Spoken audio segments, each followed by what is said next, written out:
Hello there, and welcome back to the vlog. This is not what the vlog's all about today, but I was just driving along this road for the very first time. I've never been across here before, but I saw this by the side of the road, and I thought, oh, that looks interesting. I'll get out and see what that's all about. It looks like a spring or a well, somewhere to stop and water yourself, although taking a look at that water, I don't really fancy it, to be honest. Let's see what it says. RMS 1880, the water murmurs, the water plays. It even speaks here what it says. I come from heaven through earth's spring, to the man the purest draught to bring. Partake each traveller ere you go, and give him thanks who bids me flow.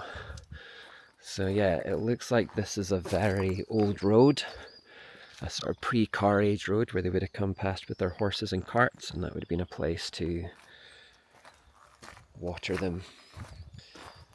But yeah, doesn't look like it's the freshest. Let's see if there's anything on the back.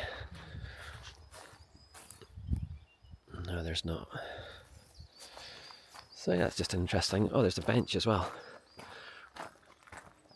Yeah, I guess why would you put a bench here unless it was from an ancient time? Let's see what it says. Gifted by Robert Moyer, Lumphanan, 1948.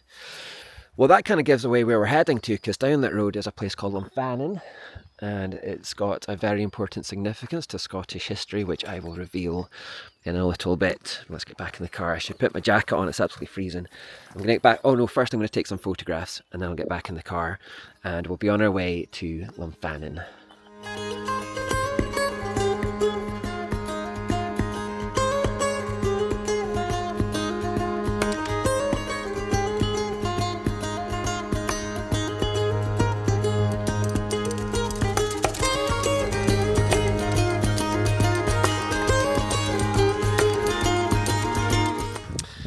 Okay, the first and most important thing to say today is that Ollie and Rafa are not here.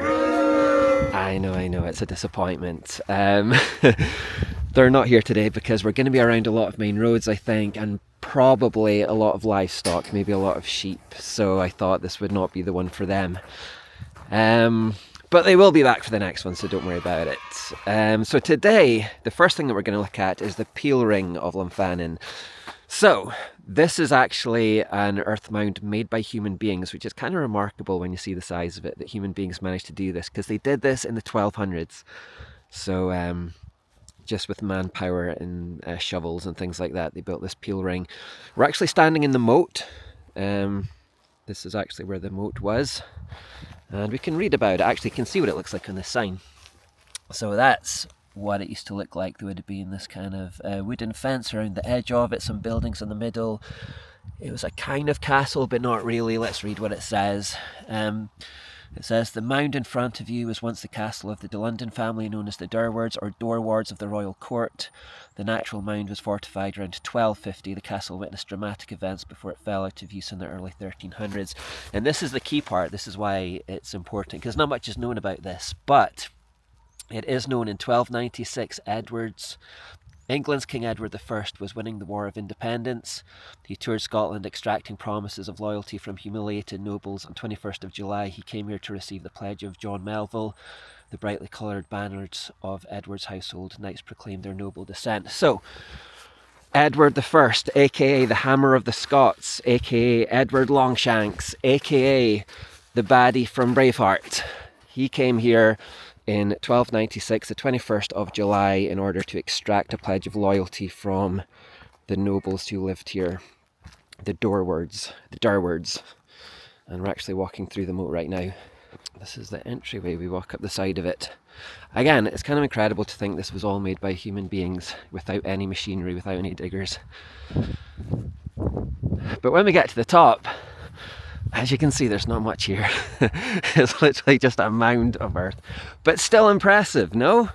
I think it's really impressive they managed to do this. I'll do a drone shot so you can see it from above.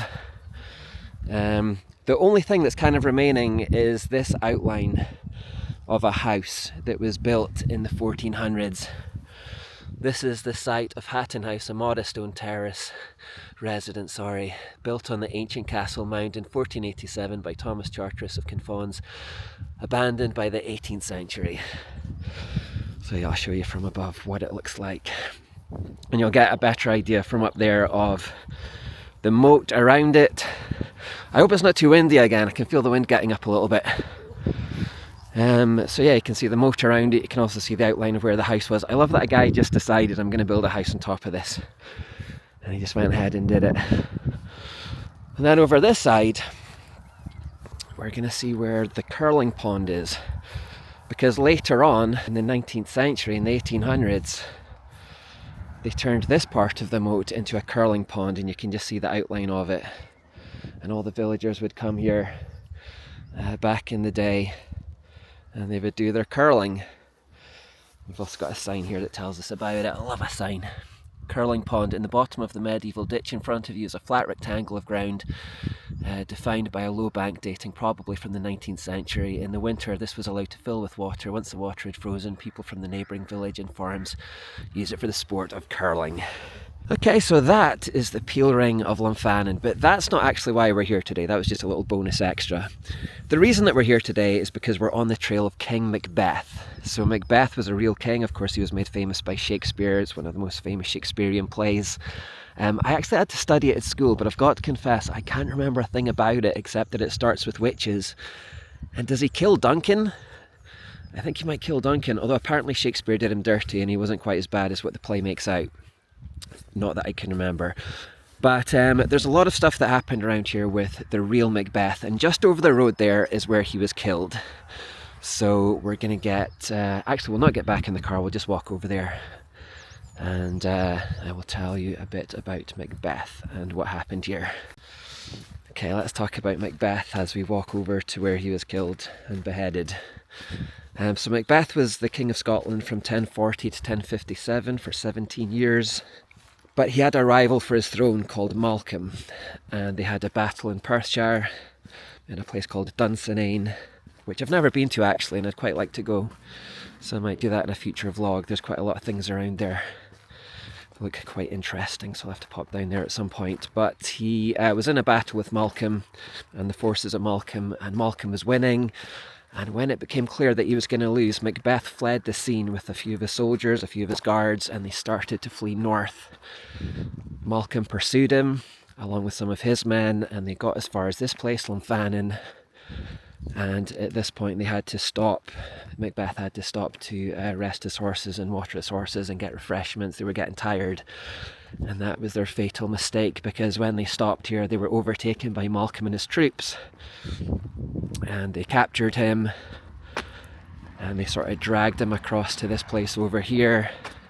It's a stone, and they beheaded him. So what we're going to see on this trip is we're going to see the stone where he was beheaded, we're going to see the place where he stopped to take his last drink, and we're going to see the place where he was reportedly buried. Although he's not there any longer. But we just need to cross this road. There's lots of these signs around the place, which I've tried to download this app. It's talking about an app called Discover D-Side, and you can get Macbeth to give you an audio tour through the app. But I've tried to find it online and I couldn't, so I don't know if that's still working or if it's still there. But I thought that would be a cool thing to do, to have Macbeth himself telling you his story as we kind of go around these sites, but unfortunately we can't do it. You just got to hop over this wall. It's quite a significant place, so you might imagine there would be signs and a car park and it'd be all touristy, but it's literally just a stone in a field, so don't get your hopes up about this one. It's not very spectacular. It's just interesting because of what happened here, but it's literally, I'm taking to see a stone in the middle of a field. When I first came here, I remember thinking, is this it? Because there's nothing to suggest that it is, but I went onto Google and I looked around to make sure that I was finding the right thing, and apparently this is it. I don't know how they know. I don't know if there's anything written down in history that would suggest that it's this exact rock. So basically I'm putting a lot of caveats around this, and I'm trying to temper your expectations. don't get your hopes up about what we're about to see here. But here it is. He was dragged here, and upon this stone he had his head chopped off by Malcolm, who then became King Malcolm III because he took his throne. So that's it. It's literally just a rock. Are you glad you came on this vlog? On this adventure? Right, I think what I'll do is I'll try and get some photographs. It's very difficult to take a good photograph of a rock. So I'll put myself in it to try and give it a subject.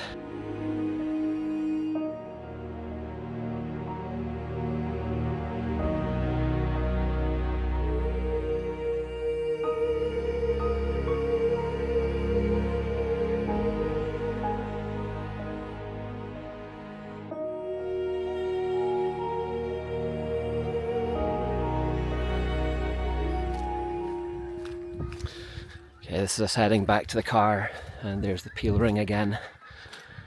And we're just going to drive for about 2 minutes into the village, and we'll go to the well where he took his last drink, supposedly, and where he was captured.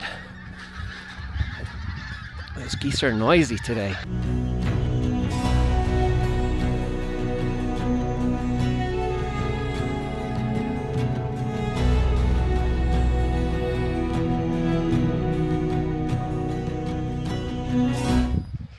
Okay, the well, we just drove past it, it's just down here.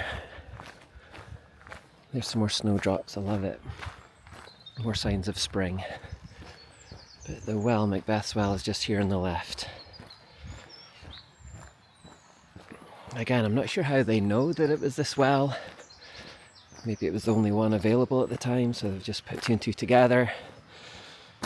But there it is, Macbeth's well, where he took his last drink in 1057 before he was captured by Malcolm and taken over there, because that's the peel ring, and then just over the back of there is where we just were. That's where he was dragged and beheaded. But that's supposedly where he took his last drink. And I've got to say, it looks cleaner than that last one, that first one we went to. It actually looks pretty clean. It's a bit leafy.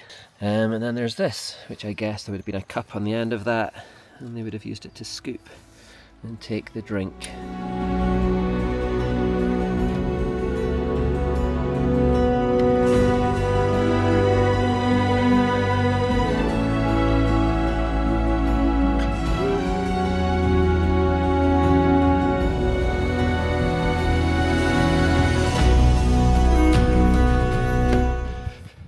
Here we are.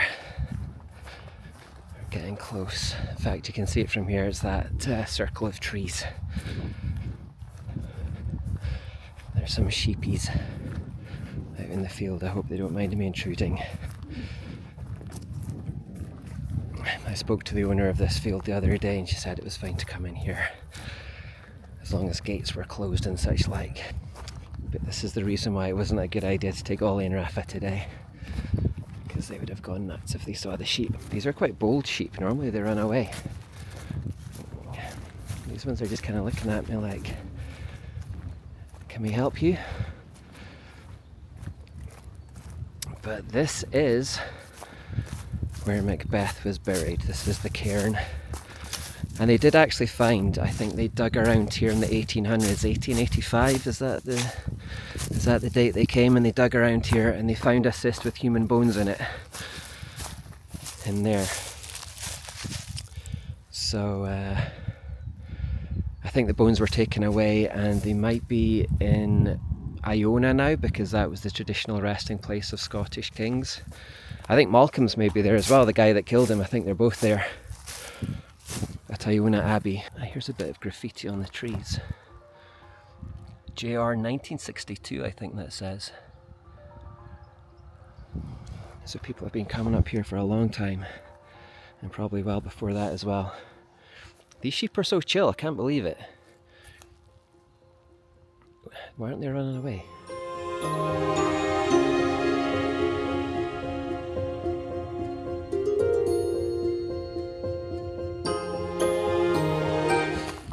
Not too happy with those photographs. I think probably the sheep are going to be the stars of the show there.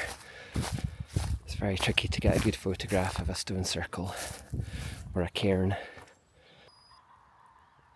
Do you want to come over and say hello? Or is that pushing it a bit far? They look so fluffy. Okay, I'm just going to go then. Bye sheepies. Let's head off. Alright, that's us done for today I think. We're just going to head back to the car. But I hope you've enjoyed your tour around Macbeth land. The village, the sleepy village of Lumphanan. But it has a few secrets up its sleeve, so I hope you enjoyed looking around. And there are a couple of things we could see on the way back in the car, but I think I'll just leave it for there today. And I'll catch you in the next one. But thank you for joining. And thank you to everyone who's been subscribing in the past week or so. It's great to have you here. And thanks for all the lovely comments as well. I did not expect anybody to watch this at all, to be honest. I thought I was just gonna make it for myself, or about 10 people at the very most, maybe family members. So thank you to everyone that's been subscribing and leaving really encouraging comments. I'm glad you're enjoying it. And I will catch you in the next one. Actually, I was driving home through the village just there, and I've decided to stop at this church because it looks pretty. And it's up there in the hill, it looks quite spectacular, so I think I might get some good views up there. Let's see, what is this? So this is the old military road that we're about to walk on. It's something to do with Macbeth as well. I wish that app was working. I wish I knew exactly what I was looking at.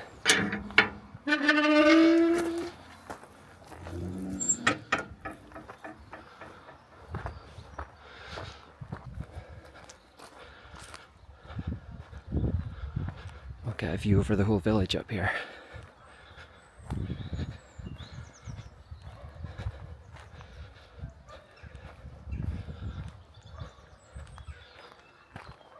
It doesn't look like we'll get in here though. It was built in 1870.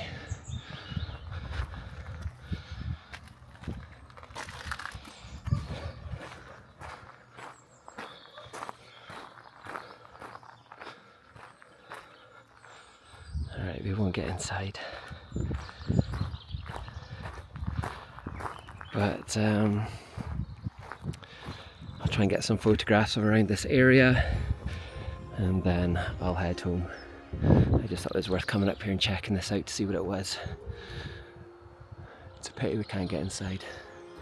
But yeah, I'll just take some photographs around here and then I'm definitely going to head home. So again, thank you for joining and I'll hopefully see you in the next one.